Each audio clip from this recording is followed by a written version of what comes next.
Bonjour à tous et bienvenue sur Campus Exécutif. Aujourd'hui, nous accueillons Audencia Executive Education et sa formation diplômante responsable communication. Alors, on va un peu essayer de découvrir comment suivre ce puissant accélérateur pour accompagner les responsables et les directeurs communication, mais pas que. Pour en parler, nous accueillons Ingrid Baudry. Vous êtes intervenante et référente pédagogique. Parfait, intervenante et référente pédagogique. Bonjour Ingrid, comment allez-vous ? Très bien, je suis ravie d'être là. Je suis ravi que vous ayez fait le déplacement. Et puis on accueille aussi une de vos anciennes élèves, une diplômée et qui est aussi directrice communication et RSE chez Fleury-Michon, Barbara Bidan. Bonjour Barbara, comment allez-vous ? Bonjour, je vais très bien, ravie également d'être avec vous. Bien, merci de vous être connectés. Donc pour l'instant, 2 sur 2, 2 personnes qui vont très bien. Et Lucie Maréchal, responsable recrutement formation. Bonjour Lucie, est-ce que vous allez vous aussi très bien ? Bonjour Guillaume, oui, je vais très bien, merci. Ravie également d'être avec vous. Bien, bienvenue à toutes les trois, merci d'être présentes. Mais avant cela, on commence avec l'instant corporate.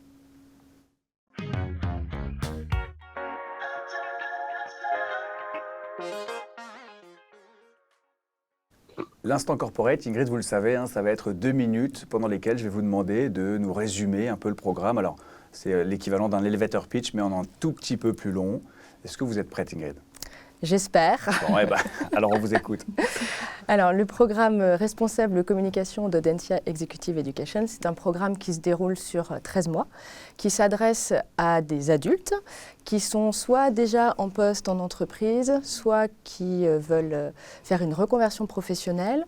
Et quand ils sont déjà en poste, soit c'est pour valider un cursus professionnel qu'ils ont eu, mais avec lequel ils n'ont pas forcément des bases méthodologiques, j'ai envie de dire, et académiques.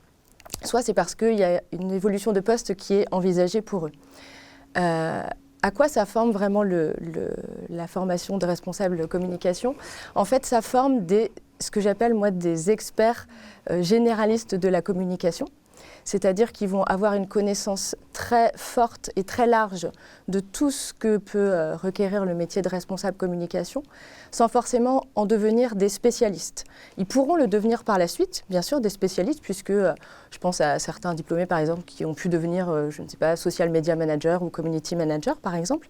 Mais le but, c'est vraiment de pouvoir avoir une vision d'ensemble très large, j'ai envie de dire 360 de la communication, et d'être en capacité, une fois qu'on est soit responsable communication, soit directeur ou directrice communication, de bien orchestrer en fait la fonction communication au sein de l'entreprise ou de l'organisation dans laquelle on se trouve. Donc cette formation-là, elle allie à la fois beaucoup de contenu académique, donc des choses, j'ai envie de dire, avec beaucoup de prise de hauteur, des théories, des concepts, des choses très solides, des piliers vraiment de connaissances, avec beaucoup de choses qui vont être des cas pratiques, des études de cas et qui donc vont permettre tout de suite d'utiliser toutes ces connaissances pour les mettre en place, j'ai envie de dire, dans des cas réels et pratiques qu'on va être amené à rencontrer ensuite en tant que professionnel de la communication. Voilà.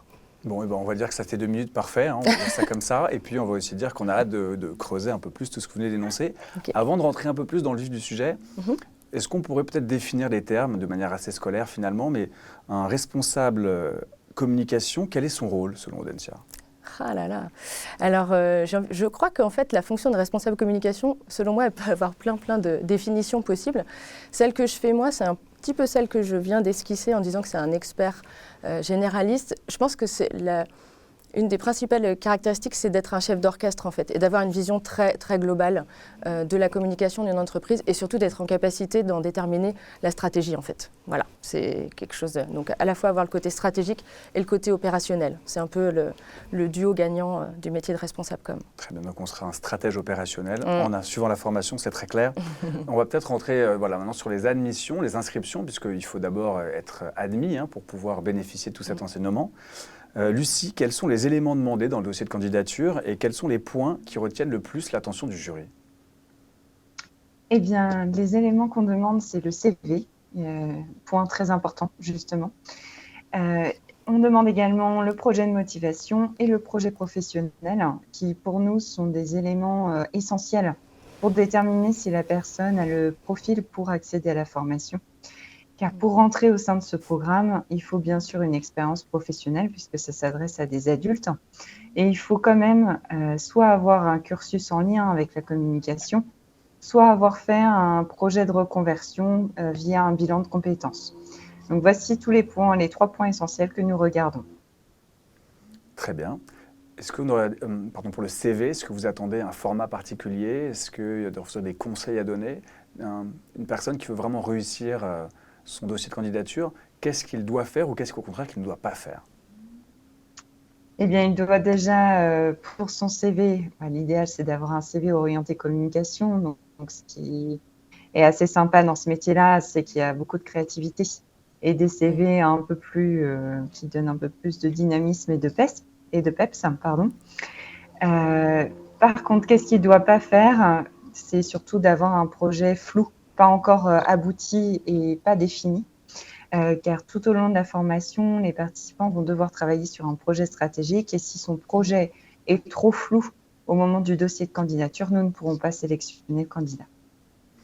Donc il y a d'un côté une idée précise sur ce qu'on veut faire plus tard. Est-ce qu'on pourrait dire que de l'autre, il y a la cohérence aussi, la cohérence entre ce qu'on a fait et où on veut aller, et c'est finalement ça aussi qui va être un élément déterminant? Oui, également, surtout pour les personnes qui ont déjà un parcours en communication. Il faut bien sûr une cohérence entre ce qu'ils ont exercé auparavant et le choix de cette formation. Il ne faut pas que ça soit trop éloigné de leurs compétences. Après, attention, on est bien sûr ouvert aux reconversions professionnelles. Donc, on sait quand même être à l'écoute et ouvert d'esprit selon chaque projet professionnel. Alors j'ai vu qu'aussi dans certains cas, vous faisiez passer des entretiens pour tester la motivation des candidats. Dans quel cas vous en faites passer et dans quel cas vous n'en faites pas passer? Oui, on doit faire passer des entretiens pour les personnes déjà qui n'ont pas de diplôme. Donc, toute personne qui n'a pas de niveau de diplôme équivalent à un bac+2 va devoir passer un entretien. Donc ça, c'est quelque chose d'obligatoire par rapport à la législation. On parle de validation des acquis professionnels. C'est juste pour prouver que la motivation est bel et bien là et que ces personnes ont bien les compétences pour suivre un cursus diplômant. Et on fait également passer un entretien de motivation pour les personnes en reconversion professionnelle pour bien valider leur projet, car c'est des personnes qui ne connaissent pas le milieu de la communication, qui n'ont jamais exercé dedans. Donc, pour être sûr que ce projet est abouti, on fait passer un entretien. Et alors, est-ce qu'on pourrait avoir peut-être un insight sur les entretiens que vous faites passer? Est-ce que j'imagine qu'on ne va pas les interroger sur les métiers de la communication directement, s'ils n'ont pas forcément ce qu'ils viennent chercher en termes de compétences. Donc comment on fait pour tester des candidats uniquement sur la motivation sans forcément avoir de connaissances prérequis?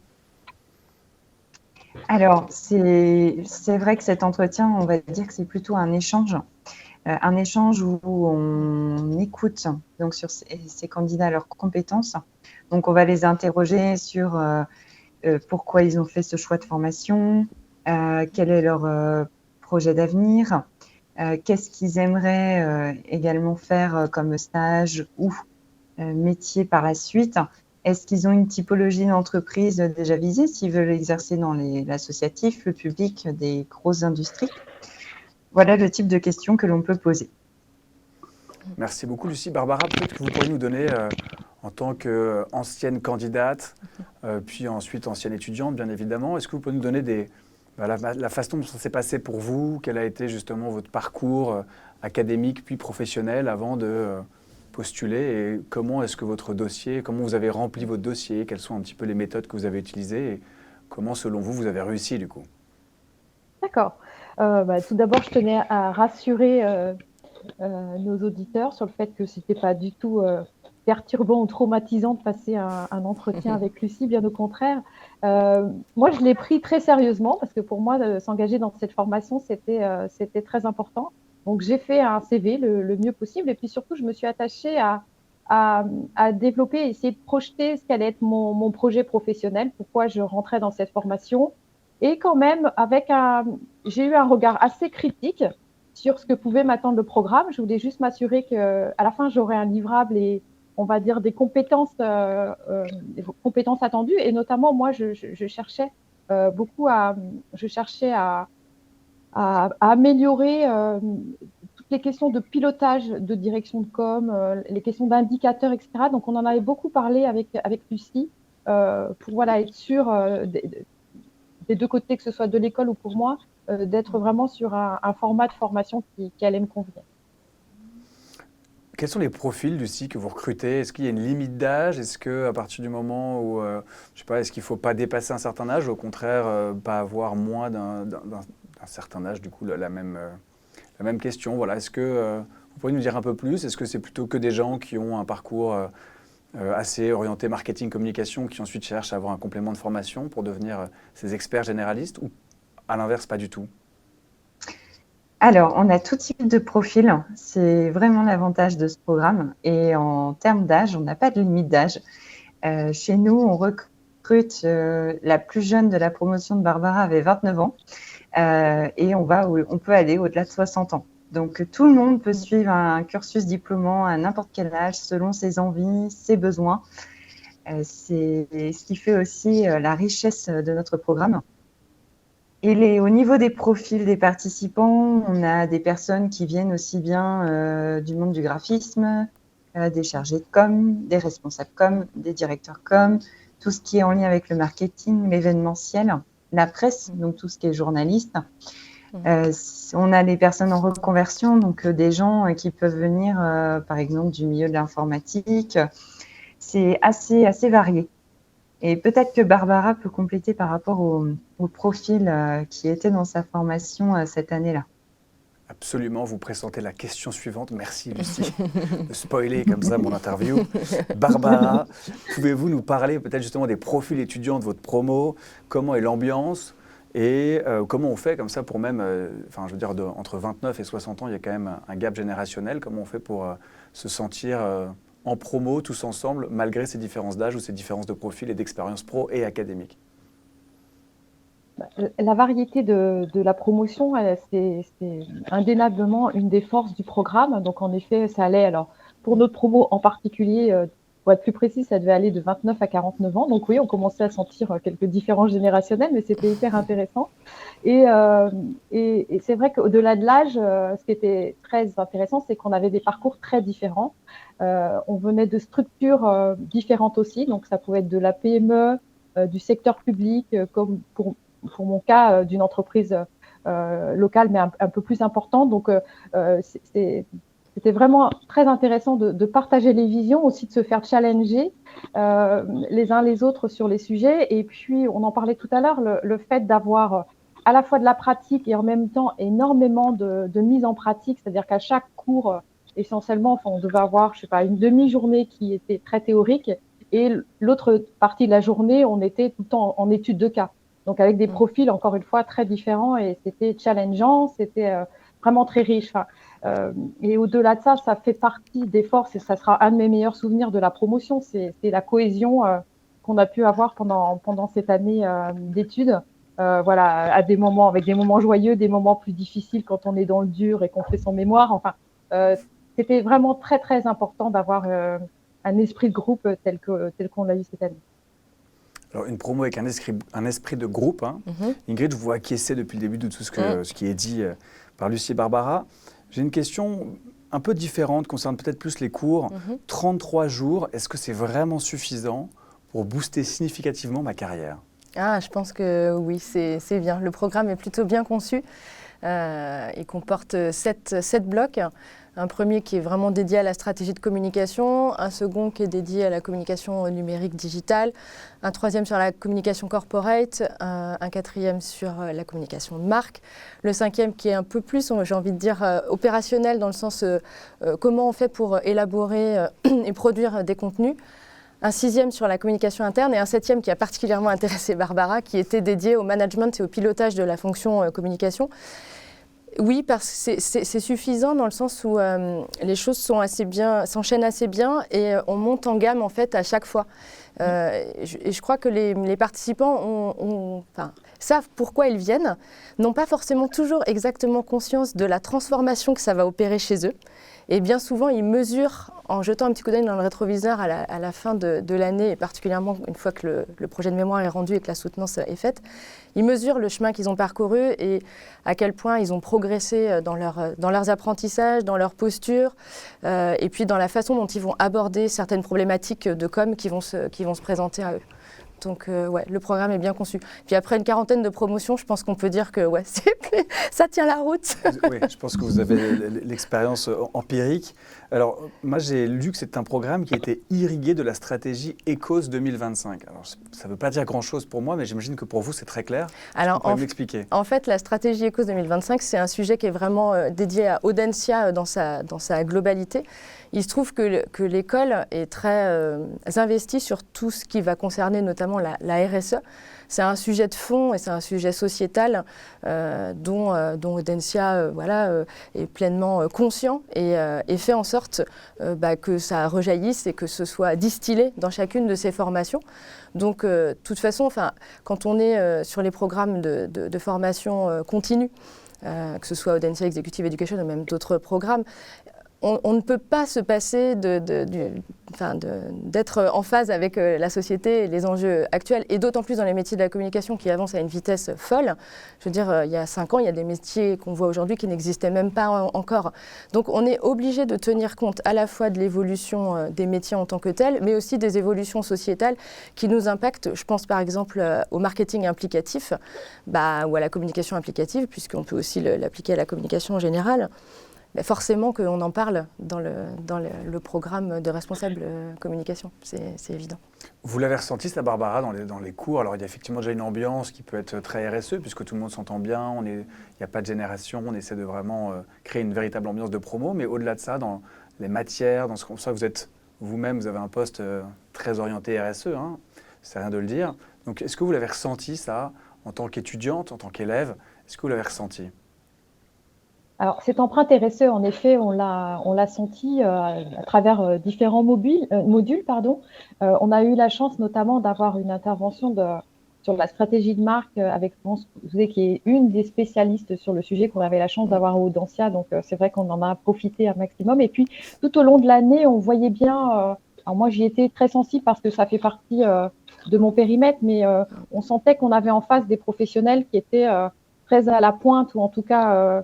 très conscient des enjeux sociétaux, et que nous, en tant que responsable communication, on devait intégrer tout ça. Donc, je dirais pas que c'était présent à chaque cours, c'est pas vrai, mais on sentait qu'il y avait une vraie volonté de l'école, en tout cas, d'être en réalité avec les sujets sociétaux, et donc de monter en puissance dans le contenu des cours.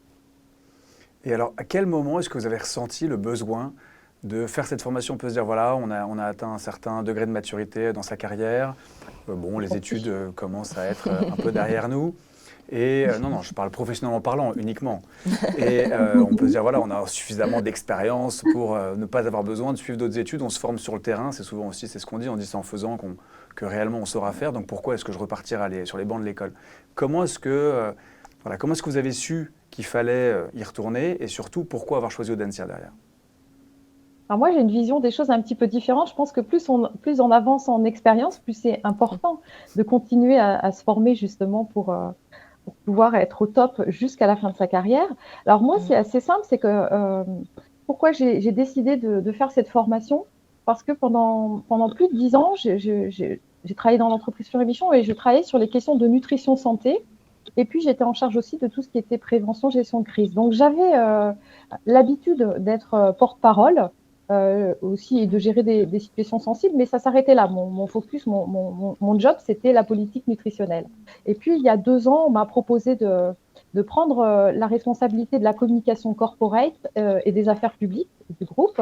Et évidemment, j'étais enchantée, mais en même temps, j'ai vu quand même le challenge que ça représentait, parce que c'est une marque importante, une entreprise avec une notoriété certaine, et donc il faut savoir manager et protéger également. Et donc, je me suis dit qu'il était important pour moi que je revienne un peu sur les bancs de l'école pour compléter en fait l'expérience empirique que j'avais plus eue autour du porte-parole, et j'avais vraiment besoin de compléter mes compétences pour pouvoir être en mesure d'avoir une vision stratégique claire et en même temps de pouvoir piloter une équipe pluridisciplinaire qui allait toucher différents métiers de la com, et ils sont nombreux. Donc, c'est important pour moi de refaire le pas de l'école.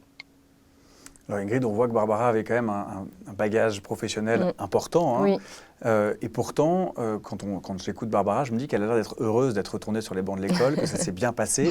Et je me dis, par quelle prouesse pédagogique est-ce que vous parvenez à faire revenir à l'école des hommes ou des femmes de plus de 35 ans et à leur faire passer un bon moment en plus? Qu'est-ce qui se passe dans la pédagogie d'Audencia Executive Education pour que ça fonctionne? Qu'est-ce qui se passe? Alors, déjà, je pense que sur le recrutement des personnes qui viennent, c'est forcément des personnes qui ont une certaine curiosité et qui, pour moi, est une des qualités inhérentes au métier de communicant. Si on n'est pas curieux, il ne faut pas faire ce métier-là. Ça ne sert à rien. Parce qu'on est constamment sollicité, on doit constamment aller chercher soit des nouvelles sources d'inspiration, soit de la méthode quand on ne maîtrise pas complètement bien un sujet, une problématique. Et comment on fait pour que ce soit agréable et pédagogique au sein de l'école? On a à la fois des intervenants, des professeurs, donc qui sont vraiment des gens avec du savoir académique, des enseignants-chercheurs, donc avec du contenu quand même assez pointu, et donc voilà, qui viennent nourrir, j'ai envie de dire, c'est de la nourriture intellectuelle en fait, complètement. Et puis après, on a des intervenants, en général, des gens qui ont une belle expérience et qui ont de belles choses à raconter sur les 10, 15, 20 années. Ou même parfois, on a aussi des gens qui bossent depuis 5-6 ans, mais qui ont un super savoir-faire dans leur métier spécifique. Et donc, qui sont en capacité de transmettre leurs connaissances, leur passion, et à mettre les gens un peu en mouvement, notamment sur ce qu'évoquait Barbara tout à l'heure, les cas pratiques. Et voilà, et après on arrive à faire travailler les gens ensemble et on crée une émulation de groupe. On rigole bien aussi, voilà. Non mais c'est important parce qu'en fait c'est vrai qu'on manie quand même assez souvent. Enfin c'est un peu une caractéristique commune à pas mal d'intervenants. On aime bien manier l'humour. C'est vrai que ça fait souvent partie aussi des profils des communicants. Et voilà, donc ça rajoute un petit truc un peu sympa, j'ai envie de dire, à la formation. Donc voilà. Est-ce que j'ai oublié de dire quelque chose ou pas? J'ai répondu à la question. Non, c'est vous qui savez les prouesses pédagogiques qu'Audencia exécute et réalise. Et justement, la question d'après, c'est de savoir un peu qui étaient les professeurs. Vous y avez répondu parce que je me dis que ce n'est pas évident d'avoir une légitimité face à des personnes qui ont déjà un vrai bagage et de se dire, il ou elle a quelque chose à m'apprendre. Et je pense que du coup, il faut mettre des gens en face qui sont suffisamment solides pour avoir les épaules pour tenir. On va vraiment chercher des experts dans leur domaine et des gens qui ont vraiment cette expérience, cette légitimité, et des gens qui sont en capacité de transmettre aussi. Parce que parfois, on est très très bon dans son domaine, mais on n'est pas forcément pédagogue. Donc il faut réussir à allier les deux. C'est tout le challenge aussi qui relève de ma compétence, c'est-à-dire de trouver les bonnes personnes en me disant, OK, là je sais que cette personne-là est très bonne dans son domaine, mais comment elle va après transmettre tout ça au groupe et quelle ambiance ça va générer, et est-ce que les objectifs pédagogiques qu'on a au départ, ils vont être atteints derrière? Ça, c'est mon job et j'essaie de le faire en tout cas le mieux possible. Écoutez, la transition est toute faite. Vous recrutez des experts. Nous, chez Campus Exécutif, on a la question experte.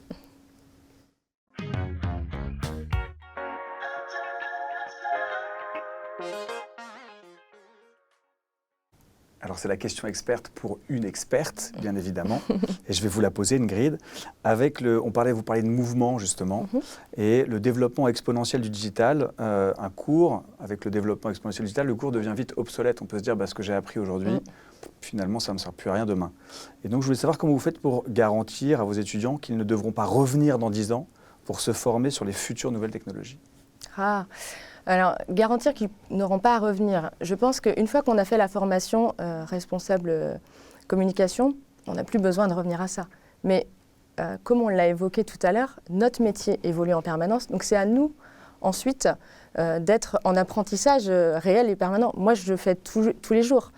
Donc c'est notre rôle aussi peut-être de les conseiller et de leur dire par exemple de s'abonner à certains médias, d'être en veille constante, de surveiller un petit peu ce qui se passe, d'aller participer à des webinaires, à des festivals. Voilà, je pense à Nantes par exemple, un festival qui s'appelle le Web Today. Voilà, c'est un festival incontournable et c'est quelque chose qui va nourrir énormément et qui va nous éveiller l'esprit et nous dire ah tiens, il y a ça qui existe, il y a ça qui existe, il y a ça qui existe. Parce que quand on est un expert généraliste de la communication, On n'est pas censé savoir tout faire. C'est pas ça le but de la formation responsable communication.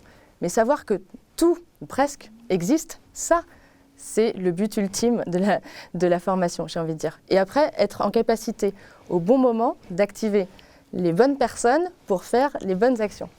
On n'est pas homme orchestre, on est chef d'orchestre. Voilà, c'est ça, exactement. Ouais. Barbara, donc une fois qu'on retourne sur les bancs de l'école, d'abord, est-ce que c'est difficile? Quels sont les principaux défis que vous avez rencontrés pour gérer votre vie à la fois perso, professionnelle et académique? Ça a été un défi, ça c'est clair. Je pense qu'avant de signer en bas de la page, il faut considérer que ça va être vraiment un investissement pendant une année. Et bon si je devais donner... Je sais pas, vous m'entendez? Oui, je disais à bon entendeur. Oui. Un bon entendeur. Et voilà, si je devais donner un conseil aux personnes qui voudraient faire cette formation, il y a un premier contrat moral à passer avec ses proches. Ça, c'est évident. Parce que, non, il faut quand même bosser. C'est-à-dire que 33 jours, on évoquait, est-ce que c'est assez, pas assez? Quand on a une activité professionnelle en parallèle, 33 jours, ça veut dire presque une semaine par mois quand même. Et que quand on est en cours, forcément, la journée, elle commence à 18h pour rattraper les mails qu'on n'a pas vus. Donc déjà, oui, c'est intense par le temps qu'on y passe en cours. C'est intense aussi parce qu'on a des contrôles. Donc on rigole quand même pas tous les jours. On a des contrôles sur table. Moi, je me suis vue repasser le bac avec des copies, etc. Enfin, c'était assez drôle. Et puis après, on a un mémoire. Et donc là, ça rigole pas parce que c'est un des gros pans de la formation, c'est finalement, sur la base d'une problématique, arriver à démontrer qu'on peut avoir le permis de directeur com ou de responsable com. Et donc là, c'est un travail de fond qui nécessite énormément de travail personnel. Donc, moi, je regrette en aucun cas, mais j'ai eu des petites périodes un peu dans le dur, et je crois que j'ai pas été la seule, où je me suis dit, mais qu'est-ce que j'ai été m'engager dans cette aventure. Maintenant, c'est fait, c'est terminé, je suis diplômée, je ne regrette pas. Mais non, il faut en tout cas pas s'engager à la légère parce qu'autrement, on fait pas du bon boulot et ça devient une contrainte. Voilà, bon, c'est un conseil. Comment vous les aidez justement, ces étudiants qui passent des phases comme ça, peut-être un peu de mou? Comment vous les aidez même peut-être qu'il y a un service carrière qui existe dans lesquels vous dites, voilà, pour faire votre mémoire ou pour réviser vos contrôles, vous avez perdu la main, nous on a encore une pédagogie, un enseignement à cet endroit-là aussi. Alors on les accompagne quand même beaucoup, y compris sur la méthodologie par exemple du projet qu'ils ont à rendre et du mémoire qu'ils ont à rendre. C'est découpé en plusieurs étapes, on est là, on est présent, ils peuvent me solliciter, je dis elles parce que cette année il n'y a que des femmes dans la formation. Mais, très bien. Oui, il faut avoir conscience que, comme le dit Barbara, c'est beaucoup de travail, c'est de l'investissement, mais c'est un peu, j'ai envie de dire, comme les élèves qui sont en train de passer le bac. C'est un travail de régularité en fait. Si on bosse bien tout au long de l'année, y compris sur le projet pédagogique, le projet de communication qu'on a à rendre, on s'y prend bien aux bonnes dates et on suit le calendrier, ça va le faire en fait. C'est juste qu'il faut respecter les étapes. Après, il faut avoir conscience qu'effectivement, c'est un investissement, mais nous, on est là, l'équipe d'Audencia, et moi, je suis là aussi en tant que référente pédagogique pour donner des conseils, encourager aussi, parce que quelquefois, on peut avoir aussi tout simplement un petit coup de mou et se dire « je ne vais pas y arriver ». Mais si, tu vas y arriver. et moi, j'ai confiance en toi, je crois en toi, je sais que tu vas le faire. Donc voilà, et ça se passe bien. Alors peut-être, Barbara, je peux vous demander votre expérience préférée. Je ne sais pas si c'est une bonne manière de le phraser, mais quel cours vous a le plus séduit ou quelle partie je sais qu'Ingrid mentionnait le bloc 7 en disant voilà, celui-là, c'est un bloc qui a particulièrement séduit Barbara. Est-ce que vous pourriez nous en parler? Et puis, alors, à défaut de nous dire celui que vous avez détesté le plus, même si vous êtes diplômé et que vous ne risquez plus rien, on va éviter cette question-là. Peut-être vous demander celui qui a comporté pour vous le plus de challenge, ou vraiment ça a été pour vous, là, je ne m'étais vraiment pas préparé à ça. En fait, la question, elle est difficile parce que je crois que j'ai à peu près tout aimé.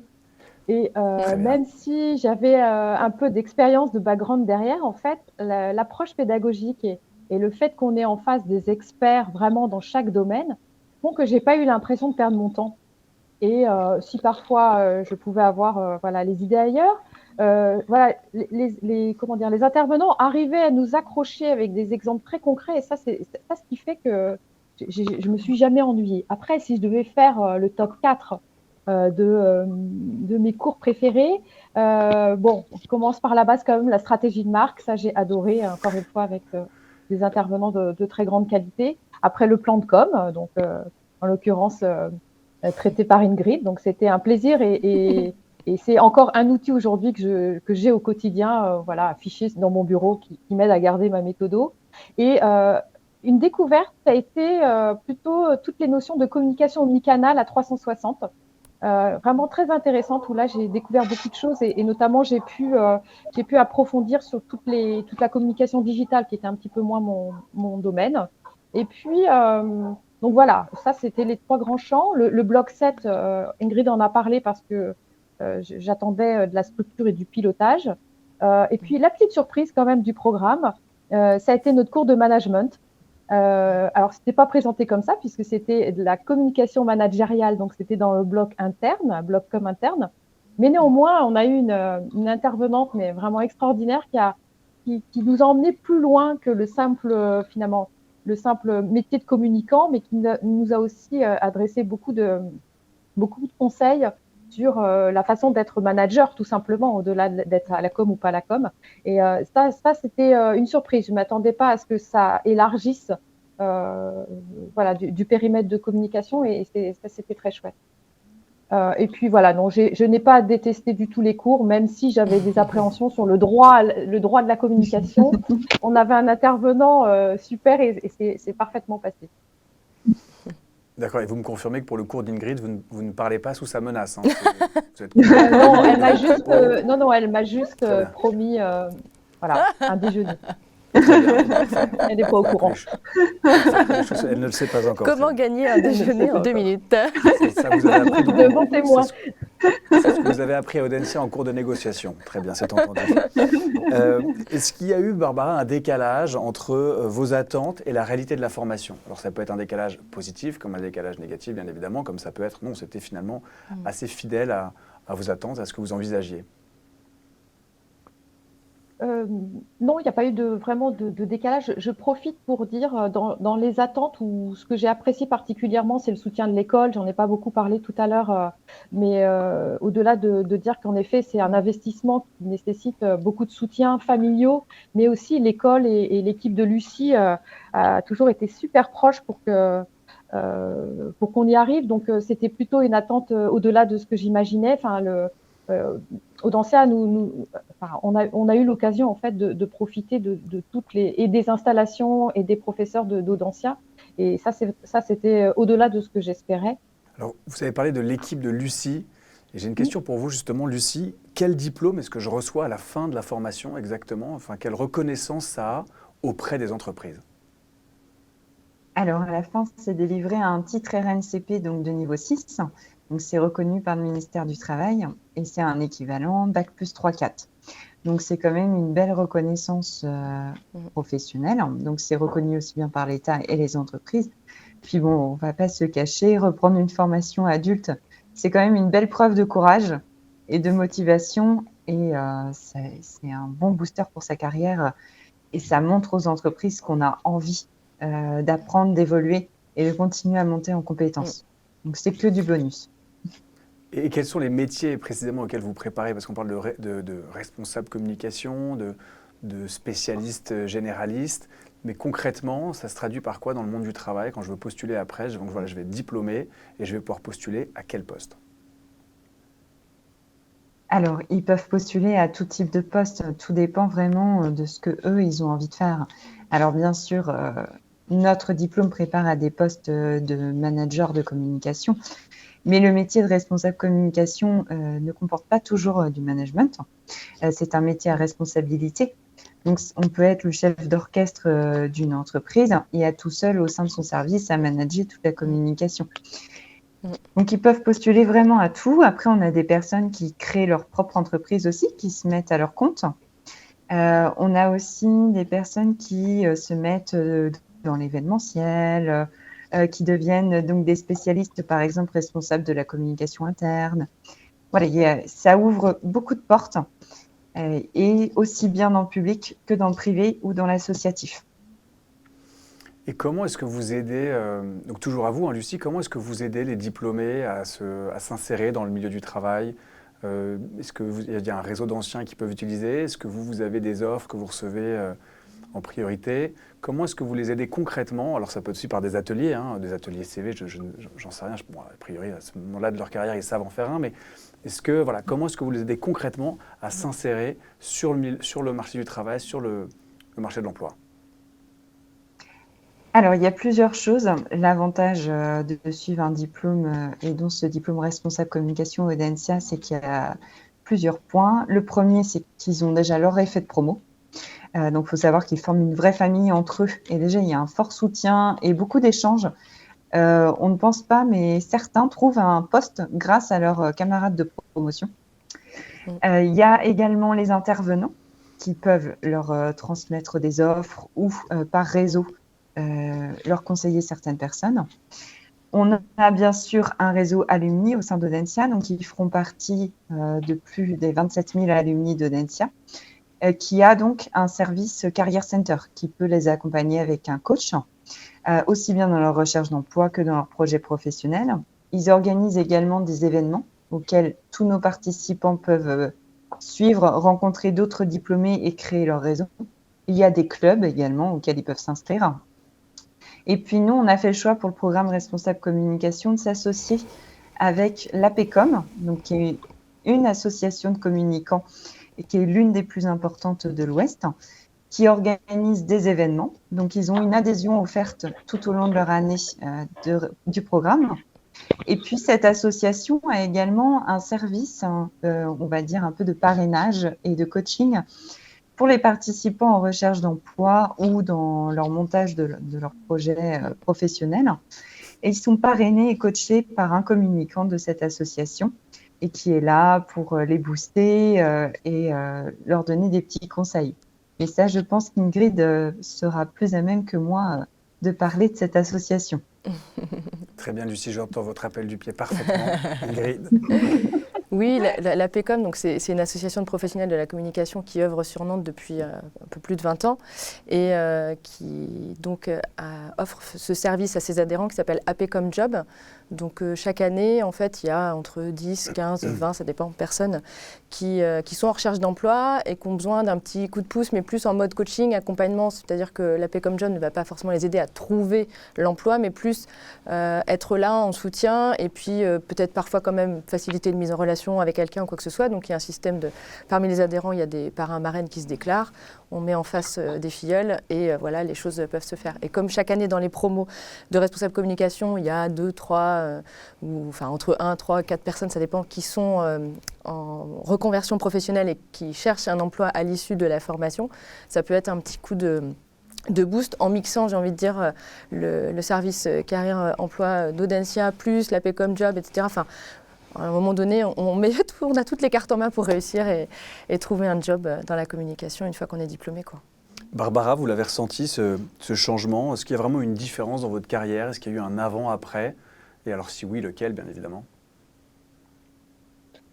Oui, il y a eu plusieurs changements. Le premier, c'est avant tout peut-être un changement personnel dans le sens où cette formation, moi, elle m'a permis d'avoir davantage confiance sur mes capacités. Je les avais de façon empirique, mais là, finalement, de revenir sur les fondamentaux, revenir aussi, être capable, voilà, de proposer des stratégies, des plans de communication structurés, mesurés, avec une vision professionnelle, c'est très important. Parce que dans nos métiers, on doit aussi avoir la capacité de vendre et de convaincre des comités exécutifs ou des comités de direction. Donc moi, ça m'a beaucoup aidé dans la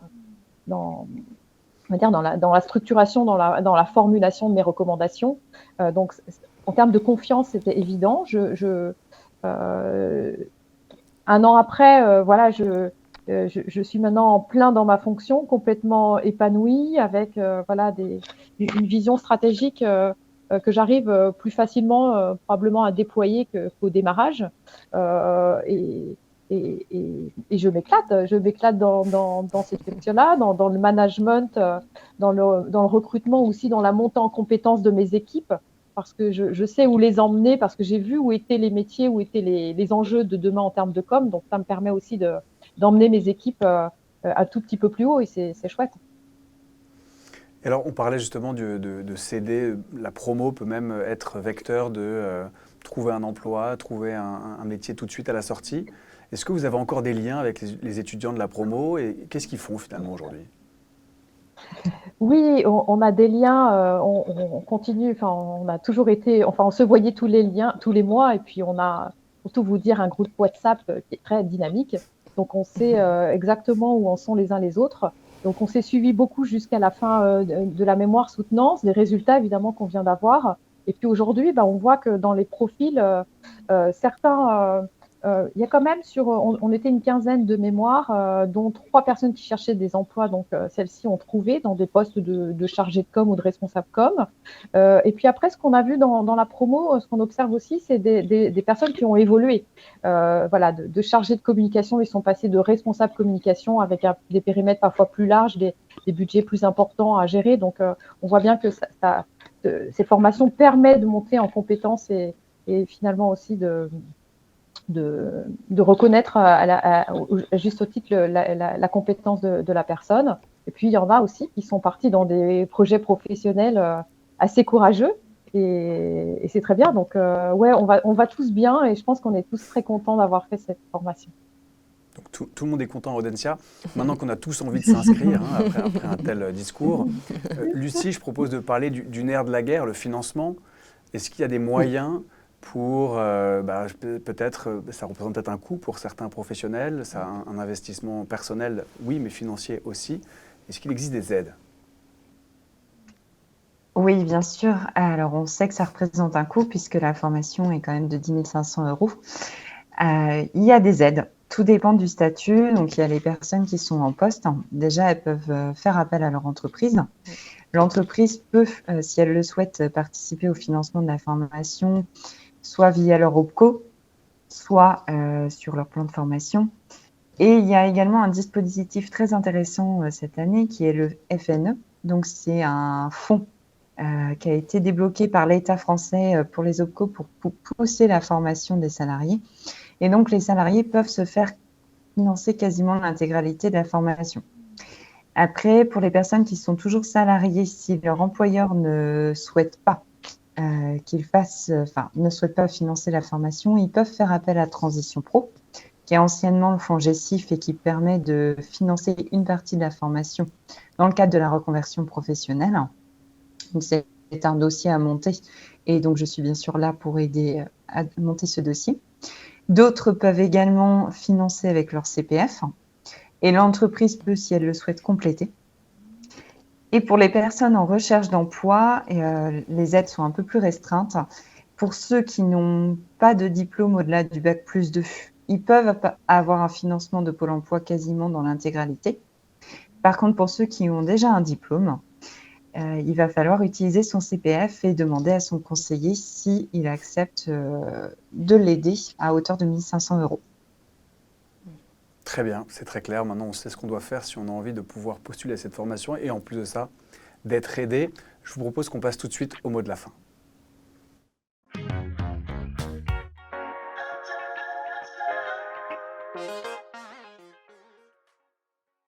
Le mot de la fin, je vais vous laisser chacune parler, peut-être éclairer un point qui n'a pas encore été éclairé ou à l'inverse, appuyer un point qu'on a déjà évoqué.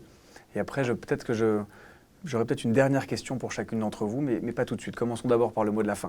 Ingrid, je vous laisse commencer. Quel est votre mot de la fin? Quelles sont vos dernières phrases, vos dernières pensées concernant la formation la responsable formation? Oui, communication. absolument, surtout, oui.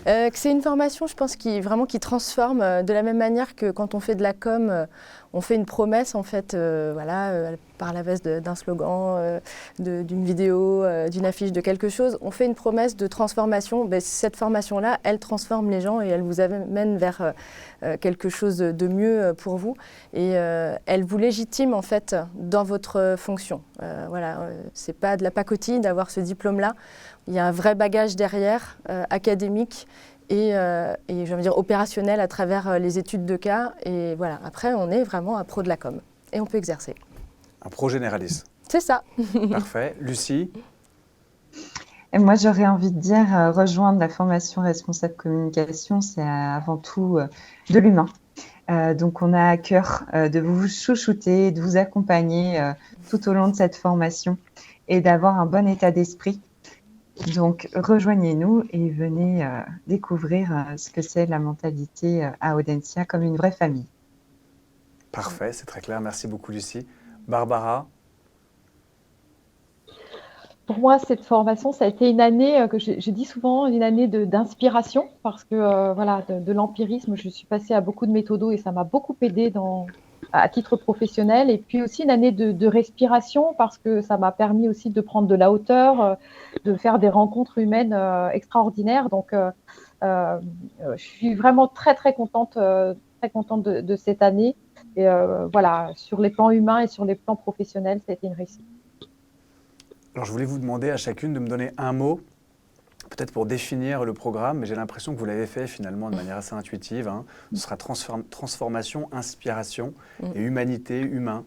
Voilà, donc je vous remercie en tout cas toutes les trois d'avoir répondu à toutes mes questions. Hein. Et puis si ce menu vous intéresse, hein, donc transformation, inspiration, humanité, eh bien c'est à la formation diplômante responsable communication d'Audencia Executive Education qu'il faut s'inscrire. Je vous remercie d'avoir regardé Campus Exécutif et je vous dis à très bientôt.